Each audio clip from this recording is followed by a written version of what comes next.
Hi, my name is Marty Kelsey. I host a TV show for middle school students here at the National Air and Space Museum, and it is my great honor to introduce our speaker for today, NASA Astronaut Kate Rubins. She recently came back from 115 days on board the International Space Station. While she was there, she conducted 2 spacewalks, and with her crew worked on over 275 different science experiments, including she became the first person to sequence DNA from space. Please welcome to the stage NASA astronaut Kate Rubins.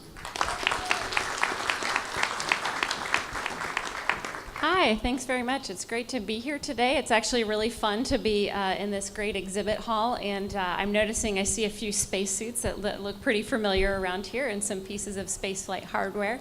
So I want to tell you a little bit about our expedition to the space station. This is Expedition 48 and 49 to the International Space Station.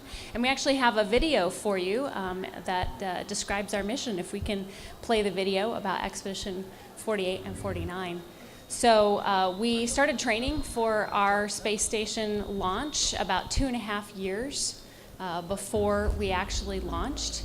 And when we get ready to launch, we actually do so from Baikonur, Kazakhstan. And so the morning of the launch, you wake up really early, incredibly early. You get into your spacesuit, which is something that we've done a lot before. So we do this kind of getting into our spacesuit in the sim all the time. Except for this time, we're actually doing it for real. So we go through a series of pressure checks. We look for leaks in the spacesuit. This is our survival gear if we have a depress event in the capsule. So we make sure it's all leak checked. We report to the Russian Commission. And then we climb the stairs to actually get on the capsule and go into our rocket. So we actually sit on the rocket launch pad for about 4 hours before we blast off into space. And this is a feeling like we've never had. We've done this in the sim a lot, but it's nothing like having the rocket light up beneath you. So after about 2 days, we docked to the International Space Station and opened the hatch for the first time. This was incredible because this was the first time that we've really seen the inside of the space station. So it's a beautiful, beautiful piece of hardware. It's amazing how large it is. It's the size of a football field. The inside volume is about the size of a 747. And so we get into the space station and we get a chance to see, we were a crew of 3 in the Soyuz, and we got a chance to see our 3 crewmates who'd been up there in space already. And this was a really fun moment for us. We missed these guys when they left for launch, and so to get an opportunity to work with them, one of the first things that we did was actually do a free flyer capture of the Dragon SpaceX vehicle. And so this is a vehicle that launches. It comes up to the space station. It's carrying cargo and experimental supplies, and we use the space station robotic arm to actually capture that vehicle. This was really exciting for us because it's got something called the International Docking Adapter on the vehicle. And so that meant that we got a chance to do a spacewalk. So we prepped our suits. We take about 100 hours to prepare our suits. And the day of the spacewalk, we get into our cooling garments. And then we get into our spacesuits. These are different spacesuits now than the ones we launch in. These are the spacesuits that are going to go outside into the vacuum of space. So we get in our spacesuits, and our crewmates get all of our tools and our equipment on us, and then they put us into the airlock. We close the hatches and we start the depress. So all the air molecules from the airlock go outside. We get down to absolute vacuum, and then we can open the hatch and actually go outside into the vacuum of space. We're outside the space station at this point. So this is a really tough thing to do. This is probably one of the hardest parts of spaceflight. We're working with our tools all the time and equipment, and we have to stay mindful of every detail that we're doing. We're working with hardware that's incredibly expensive. It costs more money than you could ever make in your lifetime, so you don't want to give it a stray kick or put it in the wrong place. But we worked together, and my crewmate and I installed the International Docking Adapter onto the front of Space Station. And what this is going to allow us to do is actually dock U.S. commercial vehicles. Vehicles that are launched from the United States are going to dock to the front of Space Station through this adapter. So we were pretty excited to get that job done. We came back in, and Mission Control said, "Congratulations, you can do another spacewalk." So the second spacewalk was really to retract this large radiator.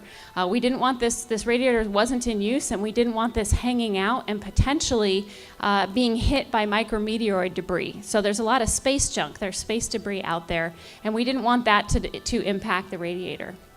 Another thing that we did on this spacewalk was actually use the robotic arm, this time instead of to capture a vehicle, to use the robotic arm to fly a person over to a camera port and install some new high-definition cameras on board the space station. Once we were done with our spacewalks, we actually had a little bit of time to relax and breathe. It was a really high ops tempo. And one of the things that we really enjoyed doing in our free time is actually looking at the cupola, looking at Earth. And so you can see what a beautiful vista this is, being able to see the planet.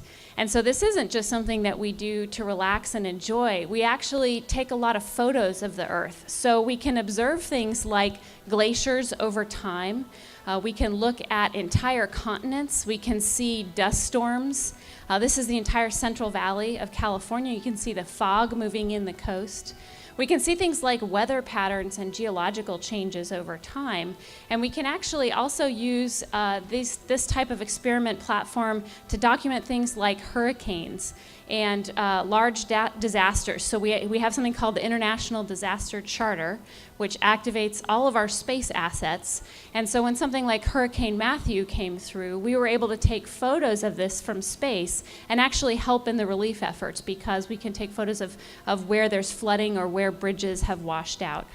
So in addition to the space weather patterns, we actually use this to look at educational questions. So schools will send in things that they want pictures taken of, as well as scientific questions. What's going on with geology, with craters, with various formations on the planet.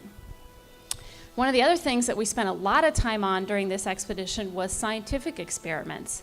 So one of the first experiments that I worked on was the heart cells experiment. And this was a dish where heart cells were grown and they were sent on board the space station. We actually cultured these cells for 30 days, and we took a look at how they organize and how they beat. So they actually do beat in space, and we're trying to understand cardiovascular effects of spaceflight. Another thing that we did was the first DNA sequencing in space. And so this is a really small instrument. You can see it's about half the size of your cell phone. We had a library preparation of DNA that we sent up to space, and we then injected that into the sequencer, and you can see this is the very first DNA sequence from space coming through. So we could use electrical signal to detect the bases of DNA, and we actually sequenced over 2 billion base pairs of DNA during my time on orbit. Another thing that was really interesting to my crewmate and I was the ability to use some low-tech solutions in space. So this was an experiment to do PCR, and we were looking at how you add things to tubes, but one of the things we needed to do was spin these tubes down. Normally we'd use a centrifuge, a big complicated piece of equipment on Earth. Here we didn't have that, so we 3D printed a rotor and used a drill to actually spin these samples down. And so there's an amazing amount of sort of MacGyver-type lab work that you can do in these remote environments. Another thing that I was really interested in looking at was how we can do pipetting in space. So this is a standard technique that a lot of people in the lab use. This is how they'll do any kind of molecular biology assay. But our question was, we know that fluids float in space. So what happens when you have fluids attached to a plastic surface? Are they going to float away, or are they going to stay in that surface? And so we started out with a plate, a 384 well plate. So it's got very small wells. It's pretty likely to keep that fluid captured. But we also tried things like a 96 well plate and a 6 well plate. So as the wells get bigger, my question was, when does the fluid start to escape? And the answer is we can actually use surface tension. Even though the plate's floating, even though you let it go and you catch it again, you can keep that fluid in the plate. And you can do the normal types of experiments that you would do on Earth just with our standard hardware in space. Another one of the experiments that we really liked was assembling something that we wanted to expose to the vacuum of space. So we could put together an experiment and put it into the Japanese airlock. We could depress the airlock, similarly to how we did with humans, and actually send that experiment out into space robotically. We then used the Japanese arm to grapple that experiment. We could even do things like put a satellite launcher there and launch miniature satellites from the space station. And so this is an incredible sight to see these satellites tumbling towards the Earth. We're launching them into their own orbit from the space station. We also did a lot of experiments on combustion. So this is the combustion chamber here. And what we can do in this experiment is actually have a little fluid chamber and have an igniter. And when it's all closed up in the combustion chamber, we can actually make a flame and see how that burns differently in space. So we don't have gravity, we don't have the same kinds of air convection patterns. We also were using things like these small satellites here to examine the motion of fluids in space at a larger level. So if you have a big tank and you want to see what would happen, for example, when you launch a rocket, what would happen to the fluid in those rocket tanks when it reaches microgravity. And so some of these questions we can simulate by having something like a 20-liter tank and have about 4 liters of fluids in that tank. And then we actually put motion into that tank and we see how the fluid collects on the ends, what it does in terms of transfer and motion back and forth. And all of the kinds of questions that we need to answer about what happens in a rocket tank when it's no longer under the propulsive force of the rocket when it reaches zero gravity. And this helps our rocket engine designers design better tanks and safer vehicles. So after a few months, we actually got 3 new crewmates on board. This was very exciting. This was a great time. We got a chance to capture yet another vehicle. So this is the Orbital Vehicle, and this is a huge vehicle. This came up, this was the size of an entire other module docking to space station. And this vehicle brought with it 5,000 pounds of cargo and supplies. And so this was a whole lot more scientific experiments. These are also things like our clothes and our food. We were pretty excited to get this vehicle. We started looking for the food right away. But it's about 5,000 pounds to unpack. So it's quite a vacation suitcase to unpack. So we had a great time doing all of that, but eventually it comes time for the mission to end. We needed to make room for a new crew. So we got in our Soyuz spacecraft and we undocked from the space station. We undock and it's actually a pretty quick trip home. We do a couple orbits around the planet and we then burn our engine and we do a deorbit burn. And what this does is it sends you through the Earth's atmosphere for about 33 minutes until we land in Kazakhstan. And what we have to do is slow down from 17,500 miles an hour to 0 in just that short amount of time. So you can imagine the amount of energy you need to burn off. And we do this by traveling through the atmosphere in what is essentially a giant fireball. So we turn that speed energy into heat energy. We burn off the heat shield, and we go through the atmosphere until we can open our parachutes. So we have this nice ride down, and everything looks calm and beautiful. But what's about to happen next is a giant impact with the Earth. So we still have a fair amount of speed under those parachutes. And we have some retro rockets that we can fire to cushion the blow a little bit. But we essentially hit the Earth in an Earth accident. And the capsule rolls around for a little while. We cut the parachutes off, and we come to a standstill. This was incredibly exciting because you know that you've landed back on your home planet, and the ride in has been a wild ride, but it's very nice to be still and to see dirt, to open up the capsule and to breathe air for the first time, and to look around and to see the first human beings besides your crewmate that you've seen in months. So these were the Russian SAR forces that rescued us. It was great to be back on the planet with them, and it's really a wonderful feeling of accomplishment to have gone through and done this number of scientific investigations in this mission. So with that, I'm happy to take your questions about what it's like to travel in space, any of our experiments, or simple or mundane things that you might want to ask about spaceflight. And we've got a microphone right here that folks can come up to and ask questions.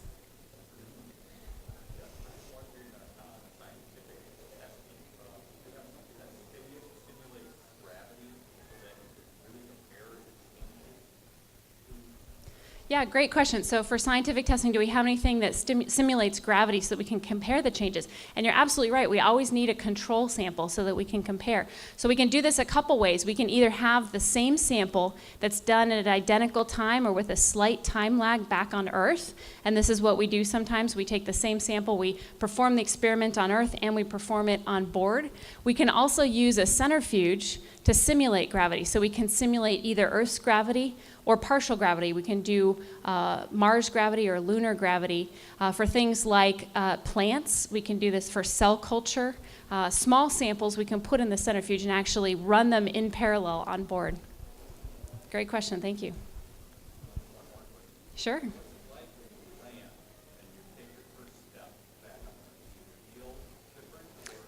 Yeah, so what's it like when you land and you take your first step back on Earth? And you actually feel quite different for the first few weeks of steps back on Earth. So when you go into microgravity, it's sort of like being on a ship. You get this disorientation of what your brain thinks you're doing and the motion that you feel. And so when you come back to Earth, you have that same problem where you're not used to being in a 1G environment. It actually takes a couple weeks for your body to adapt and relearn how to walk and get all that proprioception back. Thank you.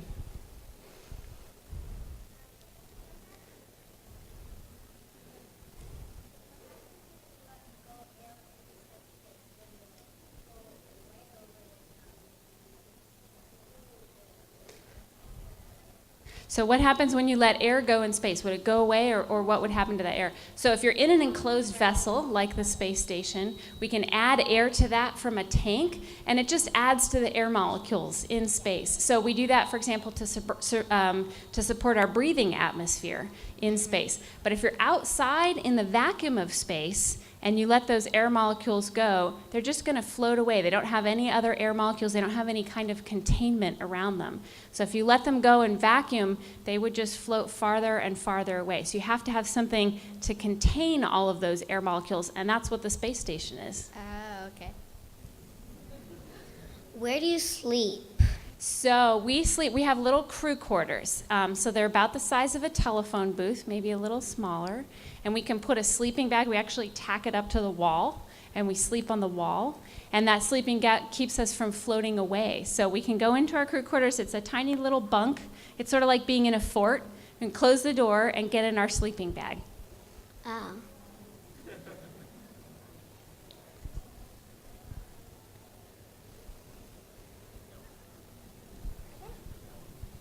All right, Kate, while we get another question up there, Yeah, I've got a couple of questions for Yeah, you as thanks. well. You've got a really big background in science. Can you tell us a little bit about kind of how you ended up becoming an astronaut and what you did before you were an astronaut? Yeah, absolutely. So I used to be a scientist. I ran a research laboratory, and we were interested at looking at viruses and the immune system. So I went to grad school, and I was a research professor. I had a field research lab actually in Central Africa, and my main lab was at MIT at the Whitehead Institute. And I found out through the government jobs, USA Jobs, that there were astronaut applications, and so I submitted a job application to be an astronaut. That's how I got into this NASA career. But it's pretty amazing. You don't go too far away from research because of the number of experiments that we're doing on space stations. So essentially, I've stayed as a researcher. I just do a little bit of astronaut training on the side. And with that, you're not just trained as a scientist or a pilot. You're really trained kind of across the board, right? Yeah, absolutely. So when we come in for astronaut training, we train to fly in the T-38. We learn how to be pilots if we haven't flown before, and that's because that pilot experience, that aviation experience, is actually really good at teaching you how to perform in a high-pressure environment. So we also learn how to do spacewalking. We've got to learn how to fly that robotic arm. You don't wake up in the morning knowing how to control a robotic arm in 6 dimensions. So we get trained on that, and then we also get trained on all the different science experiments that we're going to do on board. All right, I think we've got another audience question. Yeah. Just a couple questions. I assume that 100% of the time that you're outside the spacecraft, you're tethered? Yes, we are always tethered. So we have a really long safety tether. That's you never want to use that, right? That's your backup just in case. It's about a 75-foot safety tether. We also have a local tether that's just a few foot tether. So when we're translating along, we're using our hands to hold on, and then when we stop to do anything, we put our local tether down. We also have a couple other ways to stabilize ourselves. We've kind of got this more solid restraint and a few other things to grab onto. And at one point, I think I had every single tether that we had attached to space station. Okay. The ground called up and said, do you realize you have all of your tethers on? And I said, yes, I just really want to make sure that I stay stuck on the side of the spacecraft. Thank you. Because, I mean, if you got disconnected, could you guide a craft to get somebody floating around? Yeah, so we do think about that and train for that. We're wearing we're wearing a jetpack. There's no other way to describe it. We do put a jetpack on us before we go out the door, and that has a little bit of nitrogen gas and a hand controller. So if something were to go really wrong and we were to break all of our different tethers and float away, we could actually use that jetpack to navigate back to the space station and to rescue ourselves. Thanks. And then last, was just curious about how you got to go on, to the space station. Is there like a waiting list? And now that you've gone once, do you get to go again? Or how Yeah, does that so process work? there's a waiting list. It's called the Astronaut Corps. And so we're all, there's a group of active astronauts, and so we make sure that everybody is trained and ready to go. And you wait for a mission assignment. So sometimes they need somebody that's got a certain spacewalk capability. Sometimes they need somebody that's got a particular type of experience. But in general, we're all trained to do anything, and so we can be assigned a mission whenever they need it, whenever they need somebody to go serve as a member of a crew. Did you ever feel like you were falling when you were outside the spacecraft? Yeah, so that's been a common experience. A lot of astronauts have reported that sensation of falling. My commander told me about it. He wanted to prepare me because I'd never been outside before. And so I actually did my own experiment to try to prepare for that. So the cupola windows that you saw, I thought, well, maybe if I float feet down towards the Earth, I can provoke that sensation of falling and I can see what that's going to feel like. So I spent a few weekends kind of floating and then climbing out again and then floating again until one of my crewmates caught me doing this and he said, Kate, what are you doing? I said, I'm trying to provoke this sensation of falling, but I couldn't feel it. I never had that. So I don't know if it was the practice I did beforehand, but I never had that outside. I always felt like I don't want to let go of the spacecraft, but I didn't really feel like I was falling very much. Awesome. All right, we've got another audience question. Is there a way to keep things sitting on like the table in the spacecraft? Yeah, so that's a good question. Here we've got, things on a desk or on your school bench or something like that. On board, if you put something down, it's just going to float away right away. So what we actually do is we stick Velcro to everything. And when you want to keep something from floating away, you take that Velcro on that object and you stick it to the wall.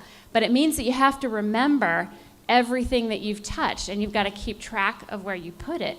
So actually, a big part of being in space is losing things and then looking around for them. And it's like you're constantly losing your car keys until you develop that skill of thinking about, okay, I have this thing and I've stuck it on this wall and I need to remember where it is again.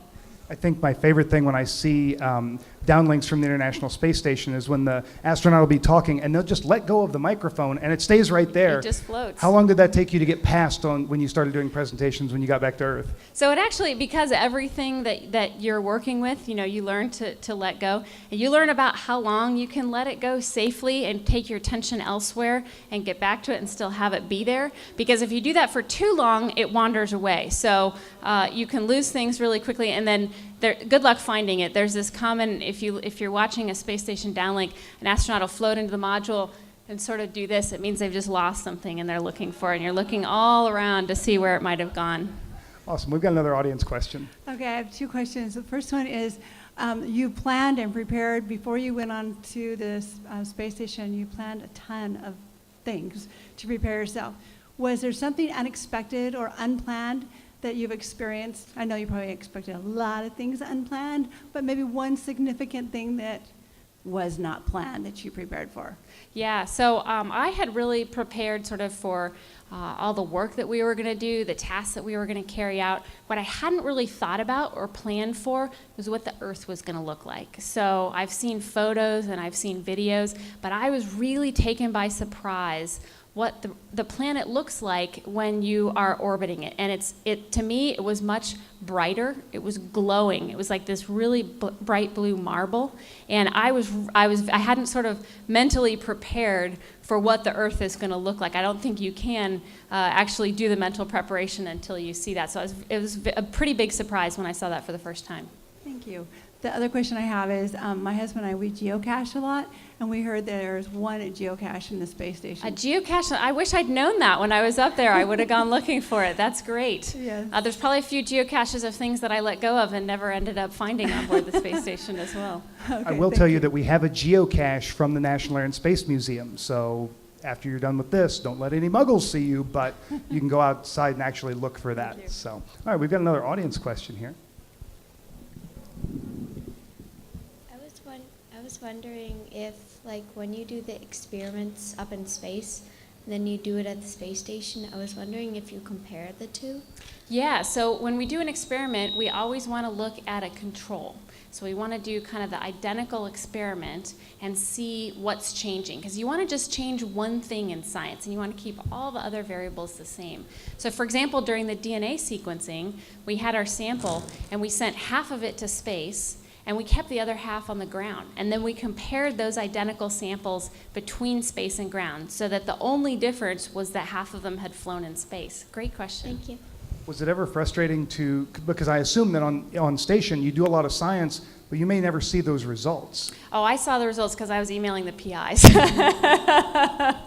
I was very interested in the results. So some of the results take a little while. They've got to put together a paper and publish that. But the results end up coming out in the scientific literature. And so you can actually look up a lot of the space station results. Are you still following along on those results? All of them.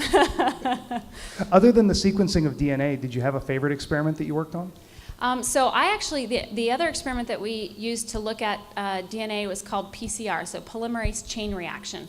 And that's something where you can actually amplify DNA. So you do an exponential reaction. You take one piece of DNA, you copy that, and then you copy it again, so you make 4 pieces of DNA, then you make 8, and you keep going on until you have enough DNA to detect by some method.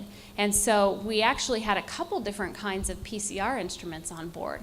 What we can do with those is you can put a fluorescent tag into the DNA, and while you're doing this copying reaction, you can read that fluorescent tag with a laser, and so you can tell how much DNA you've got of a particular type of sample. So I was really excited to do quantitative real-time fluorescent PCR, which is a mouthful, but you guys can take that back and throw that into one of your science reports and get an A+ on that.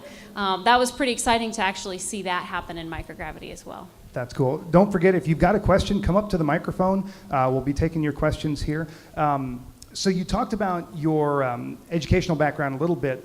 What kind of student were you when you were in middle school? So I was a pretty nerdy student, I have to say. I was not one of the popular kids, but I really liked science at that point. I knew I wanted to be a scientist.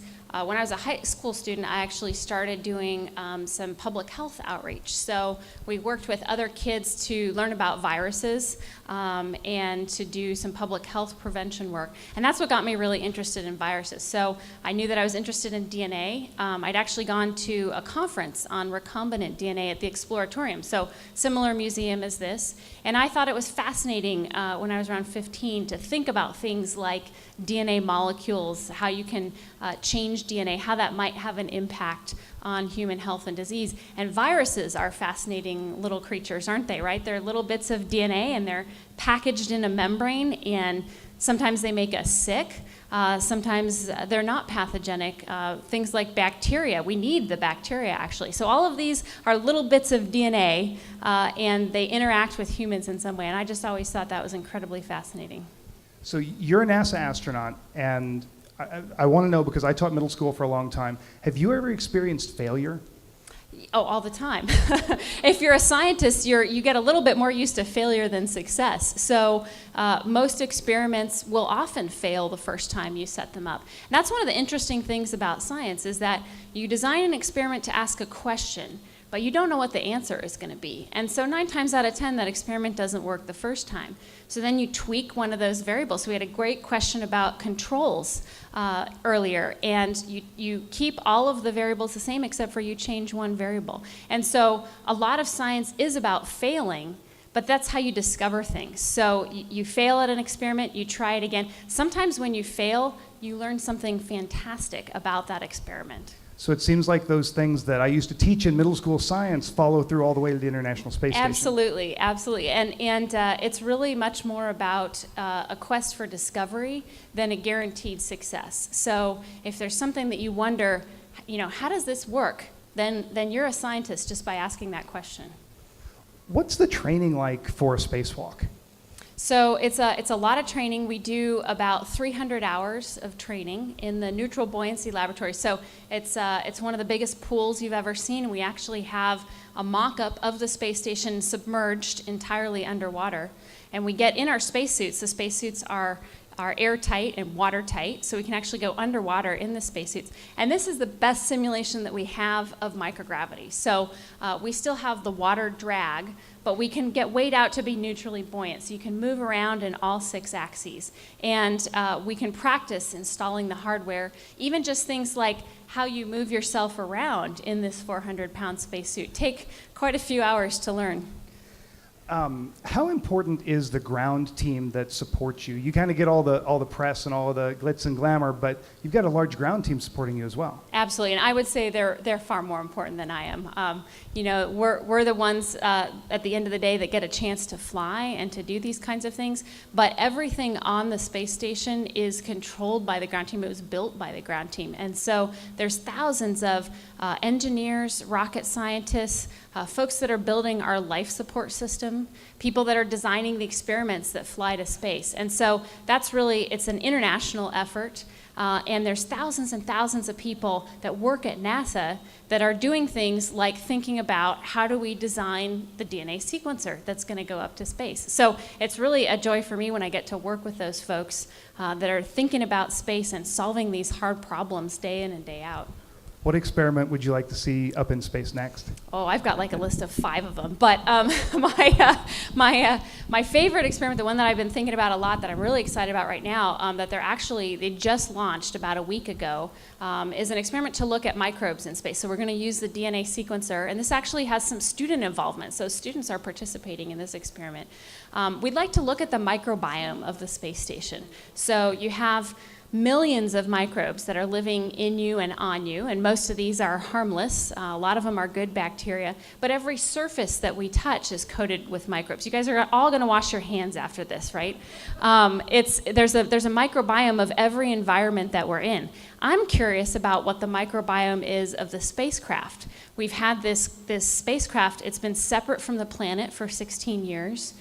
We have all these microbes up there, and we don't really know what they are. We know that they're probably not too harmful to humans, and they're all initially planetary in origin. But my question is, who is there? Like, who stays in the spacecraft? How do they change? What happens when you get a new astronaut onto the space station? Does that change the whole population of microbes up there? And so we can look at that with the sequencer. That's one of the things we're working on now. It seems like that may be really important for a future trip to Mars. Absolutely. Understanding what happens to the human microbiome as well as the spacecraft microbiome. If you're going to launch something from Earth and let it go for years, you want to know what that's like and how it's changing. All right, we've got another audience question. Yeah. My question kind of relates to your question, but how do you see the future of space, say in the next 30 years, 50 years? What do you see happening? Yeah, so NASA's actually got we've been thinking about this a lot, and we have a lot of plans for what we're going to do for exploration. And so I think everybody's thinking about Mars. You know, Mars is the goal, but there's a lot of steps that we got to do in order to get there. And so one of the things that we're doing is actually using the International Space Station to figure out what kinds of questions do we need to answer about human health before we get to Mars. We got to think about radiation effects on humans. We have to think about how we provide nutrition. Things like bone loss. We have some eye problems in astronauts. So we're going to be answering a lot of those questions in the next few years on space station. But then we're also working on building spacecraft that are capable to go to Mars. So we need to do some kind of checkout of these spacecraft, potentially in lunar orbit, where we do some long duration missions that aren't too far yet from the planet. And then we build up to the ability to send a spacecraft with humans in it to Mars. And that's going to be around the mid-2030s. So there's some really concrete plans out there, actually, of how we're going to get to Mars. Where we go beyond, that's anybody's guess. I think as we start to develop the capability to explore, we're going to want to go further and further into the solar system. But I think really pushing past low Earth orbit is what we're looking at for exploration now. Thank you. Are you ready to go to Mars? Yeah, it's going to be a long trip. So I want to sample all the microbes first and make sure the spacecraft is good. But yeah, I think it would be, it's going to be an incredible challenge. It may not be people of my generation going to Mars. It may be some folks. I see a lot of people in the audience that are junior high school age. You guys might be about the right age to go to Mars. So astronaut applications are online. I will tell you, you got to look for that every 4 or 5 years, and think about if you want to join us for a Mars exploration. Speaking of young students, we've got one with a question. How does the food taste? How does the food taste? That's a good question. So you have to make sure that the food can survive space. So a lot of times we send freeze-dried food. But you can actually rehydrate that, and it tastes pretty good. So my favorite thing up there, I liked M&Ms a lot. Those are fun to eat in space, right? Because you can toss them and then you go flying, you go catch them. It's playing with food at the dinner table. Your parents would hate it. But our parents aren't on the space station, so we kind of do whatever we want with M&Ms up there. But all of the food is really good. So we have things like chicken, green beans, pudding, anything you can think of. They'll send up a standard menu, and it tastes pretty good. How much fun is just a ball of water? Delightful for hours. So it's I actually brought up some, you got to be a little careful when you put food coloring in it, right? Because you can't stain the walls of the space station. But if you put food coloring in the water, you can actually see how the different types of water mix. You can play with larger balls of water and see how they're really interesting thing is, like, if you put a ball of water on your hand, it'll actually stick to your hand. The surface tension is really what dominates. And so just kind of watching water it gets a little creepy sometimes, a little horror movie when you watch it, because you don't expect that kind of behavior, but it's fascinating. And students can take an eyedropper and a penny and count how many drops of water you can put on top of a penny, and you will be absolutely amazed at how many drops you can get on a penny. We've got another audience question. Yeah. Thanks. Was it really cold in space? And my second question is, what was the most uncomfortable thing you experienced? Yeah, so was it cold in space? When we're outside on the spacewalks, it varies between minus 200 degrees and plus 200 degrees. So yeah, extremely cold outside, particularly when it's dark and when you're in shadow. We are in the spacesuits, and we have a thermal system to keep us insulated. So we can actually regulate our temperature. I did find after about 4 hours in the spacewalk, my feet got really cold. You just can't warm them up, and so you're kind of floating in space. And I was trying to do things like kick my boots together and stomp my feet to warm them up. Inside, we have a thermal life support system that actually controls the temperature. So the temperature is whatever the commander sets it to. So it can get a little cold if your commander likes it colder, but it's pretty pleasant inside. Does space have a smell? It does, yeah. And the only way you're going to smell it is if you're exposed to the vacuum of space. So when we docked the SpaceX vehicle, we actually docked that to the space station, and the hatch is depressurized to dock it initially. And we repress that hatch and we open it up. But as soon as you open it up, you get a smell of space, right? It's just been in the vacuum of space. And so, we all kind of crowded around and made sure we could try to smell space. And it's a little bit like a burning odor. It smells a little bit like ozone, was my impression of it. All right, we've got one more question here. Yeah. I have two questions. My first question is, are the spacesuits hot? And my second question is, are they comfy? So are the spacesuits hot and are they comfy? So you actually wear a cooling garment, which is a whole bunch of little tubes that surround you, and you can flow cold water through the tubes, and that helps keep the heat away from the body. And you're absolutely right that if you don't have that kind of cooling, so I said my feet get cold, but you can also get too hot as well. And so we can control the body temperature by regulating this water. And they are definitely not comfortable. So it's like being sort of inside a basketball. You're at about 4.2 PSI. It's a 300, 400 pound spacesuit. So it is very uncomfortable to move around in. You just get used to that kind of thing. Kate, thank you so much. I think we've got something coming up here. Yes, absolutely. So this is from the crew of Expedition 49, and we wanted to thank the Smithsonian for hosting us here. So this is our crew photograph. This is our whole crew here, and this is a picture out on one of the spacewalks. And this was a picture I took, actually, of the moon at nighttime over the planet. Wow, thank you so much. And let's give Kate a big round of applause. Thank you, guys. All right, that wraps up our presentation. Thank you so much for watching.